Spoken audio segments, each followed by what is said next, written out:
As you're out here, you see we have these industrial cones here. And this is a reminder to us that this is a work zone.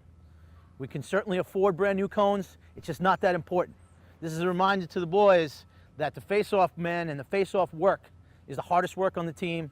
This is a work zone, okay? This drill you're gonna see us do, it's all about hand speed, okay? We're gonna get down. I want the guys to be comfortable because all I want them concentrating on this drill is the speed of their hands going over the ball. We call this chops. So they're gonna chop, their left hand will be somewhat peaked, which allows the right hand to go over the ball. Now we do this in increments. So we start, we go 7 seconds, then we go 10 seconds, then we go 12 seconds. And their job is to count how many times they can go over the ball. And they want to cut it really sharp. We don't want big loops. We want sharp loops. And yes, they will hit the ball and they'll lose it. And that's why we're doing it on the white line. If they lose the ball, they don't stop. They just use the white line as their guide. So we're going 7 seconds on me. Ready?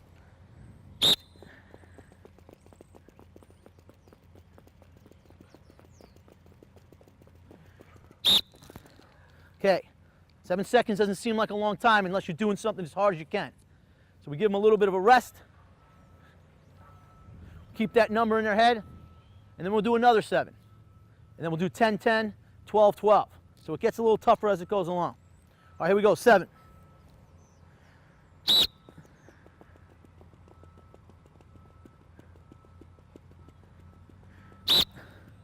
You go up, or did you go down?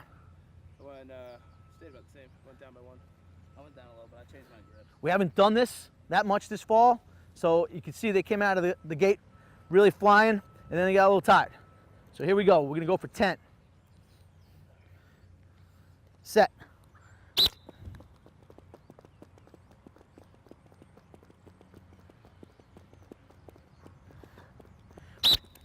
Gets tiring. Gets tiring. What we're doing here is we're creating muscle memory for hand speed.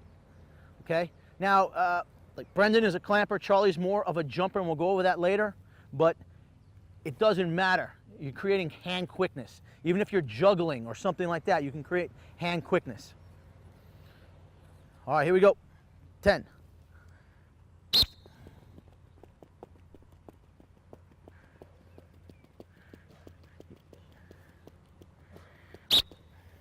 You all right? After a while, it'll get to burn, and they'll feel the burn, okay? Feel the burn for sure. And they haven't done it in a while, like I said, so they're feeling it. Okay, we're on 12 now. We're on 12. You guys gonna make it? Yeah. Here we go. Down. Set.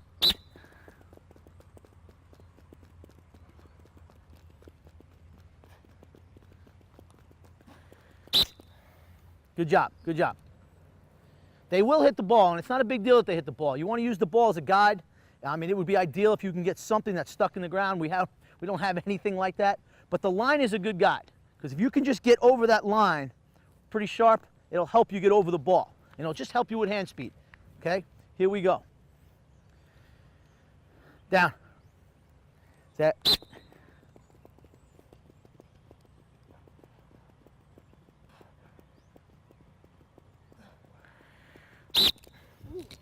Good burn. The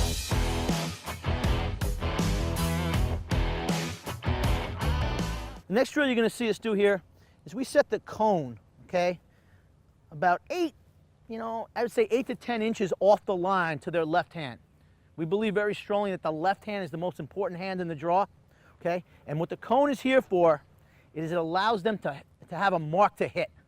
So all we're working on right now is they're going to clamp their ball, clamp the head of their stick over the top of the ball, and you're going to see the butt end smash into the cone. Okay? Down. Set. Okay? You notice Charlie starts facing off on his feet. Brendan is a one-knee face-off guy. Okay? We teach comfort. We allow them to try each, just as we allow them to try each grip. A more traditional grip, or maybe what some folks like to call the motorcycle grip. Okay? Brendan is more of a motorcycle grip you see here. Charlie is more of a traditional grip that I grew up with. Here we go. Down. Set. Okay. We like to say right hand, right foot, left hand, left foot. When you move that left hand, that left foot has to explode. When you press that right hand down, that right foot, or Brendan's right knee, he has to explode off his right knee when his right hand moves. When his left hand moves, his left foot has to move. If you look at Charlie here in slow motion, we go down, set, he's moving. What this does is it allows him to have power and balance over the ball, okay? You see a lot of face-off guys today. You see it in high school. They practice so much with hand speed. Charlie, just use your hands and kind of be like that. And they're all hands. They have no balance. So if someone was to get into them and push them, they would fall to the side, okay? You need to have an athletic stance, and you need to be able to explode from being in this crab walk position or this stance into a comfortable athletic position, remaining on a low plane, because that's where the ball is, okay? Now, let's see if we can go. Okay, the next drill we use, we call load it up, okay? So you're gonna see them get down in their stance. Brendan, just kind of go through it in slow. So we're gonna say down, set, and there'll be a whistle. He's coming through, okay? He's clamping over the top of the ball, and he's bringing the butt end of his stick into his armpit. By bringing the butt end of his stick into his armpit and putting a little pressure on his right hand, he distorts the head of the stick, creating suction, so now he can move the ball wherever he wants to move it, okay? That's what we call loading it up. So we're gonna load it up here. We hit the cone first with the butt end. So you're gonna see Brendan hit the cone, and then his stick is gonna come up pretty much the level of the cone into his armpit. Another reason why we use the cone. So here we go, load it up, down. Set. Once we get this ball in the suction of our stick, we can go anywhere on the field, okay? One more, load it up, down. Set. Now, as we do these drills, it's important for the players to practice their head of their stick in relation to the ball, okay? So Charlie can come down, and the first time, he may be pretty close. I don't know if you guys can see this, but he's pretty close. The ball to the neck of his stick. The second time, he may try being a little further away. He may try this a little bit. Just getting used to exploding on top of the ball, okay, and loading it up, okay? Different referees set you differently, okay? Different referees allow different things. Part of their job is to get used to the officials and the flow of the game.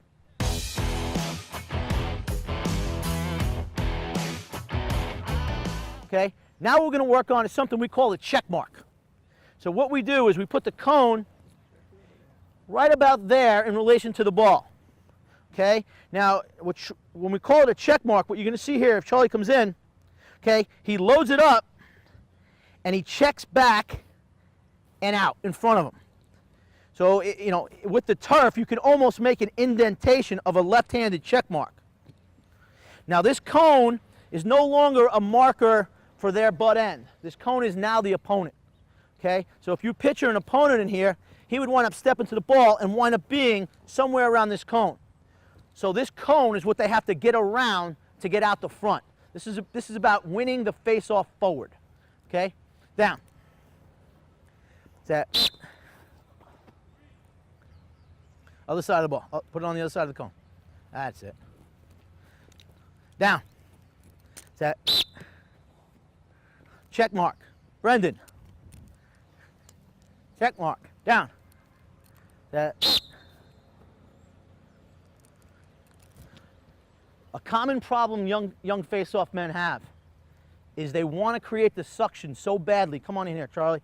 They want to create the suction so badly that they, instead of moving their left hand forward first, they move it straight up. Okay? And now you can still get a pinch of it, but it allows someone to come in. It's important for you to go forward first, secure it, then up. Now, I don't know if you can see this, but let me borrow this, Charlie. I don't know if you guys can see this, but we don't need a lot of the ball. What I mean by that is we don't need to have the whole thing. These guys, when they get used to their stick and what they can have, all they need is a piece. And as they wiggle forward, they can create the suction and get enough of it to where they can control it. Common error is to want to get so much of it. When you get so much of it, it's harder to control actually than when you get a piece of it. So right now he's got a piece. Stick in the armpit, you can go anywhere you want to go, okay? Next drill we like to do is we like to call it a teepee. So if you can imagine two face-off guys, after the whistle blows, both their sticks hit. So it's like a teepee. Now, we believe very strongly that the face-off draw part of the game has two moves. There's an initial move, and then there's a secondary move. And that's why the stance and the crab walk becomes so important, because you need to have the ability to drive with your body and then drive again when these two sticks hit. So we'll start them in this position where they both have moved, okay? And then what we like to call is wiggling. Like Brendan, give an example of wiggling, okay? Now Jack, you give an example of wiggling. You guys TP up, forward Jack, and you see them wiggling that back hand. Like I said before, the left hand is the most important hand for us in the face-off game, okay? So we're starting them, both sticks hit. Now they have to wiggle to get every centimeter, every half inch, quarter inch, to get as much of that ball as they can so that they can load it up. So now, Brendan, you're just gonna give a little pressure. Jack, you're gonna wind up wiggling to the load position, and you're gonna get out towards the front. So down, that, and you come out with it. We're gonna try more than ever, and we developed this over the course of the year, to win more face-offs without picking up a ground ball. To have the ball on the back of your stick, I mean, I don't know what game we started getting good at it, but it was probably after the midpoint of the season. We had to pick up ground balls, and as the season went on, we got better at loading it up and just flipping it to ourselves and running to spots in the field that we talked about. So let's TP it again. This next drill, we like to call the dead stick drill. Charlie's stick is not going to move. Jack's job is to clamp, put the ball behind him, okay? So go ahead, Jack, just slowly do that. Put it behind him, turn, stay in that low position, that crab walk position. Make sure he puts Charlie, his butt and his back to Charlie, so that the only way Charlie can get this ball is to run through him, okay? One of the ways you can get possession of the ball on a face-off is a technical foul. So we want to put guys on our back. Now again, we're trying to get away from the ground balls, and we're trying to get into popping it forward, but it takes time to develop that. So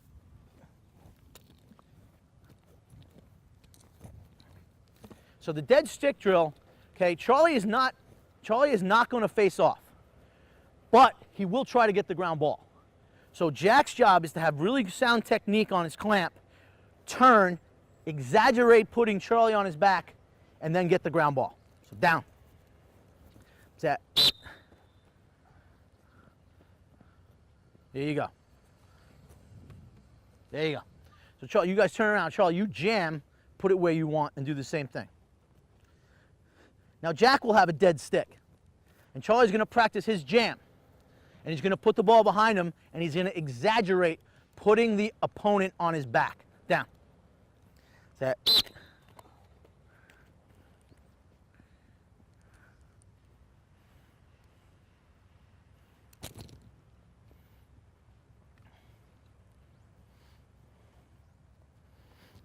Same thing, Jack. Now, Charlie, stand up. And then we'll do it where there'll be no dead stick. So the concentration is more on the whistle. He can do everything he can to try to get the ball once it gets sent back. Okay? So now he's got to explode out of his stance and really concentrate on boxing his man out. So down. Set. Good.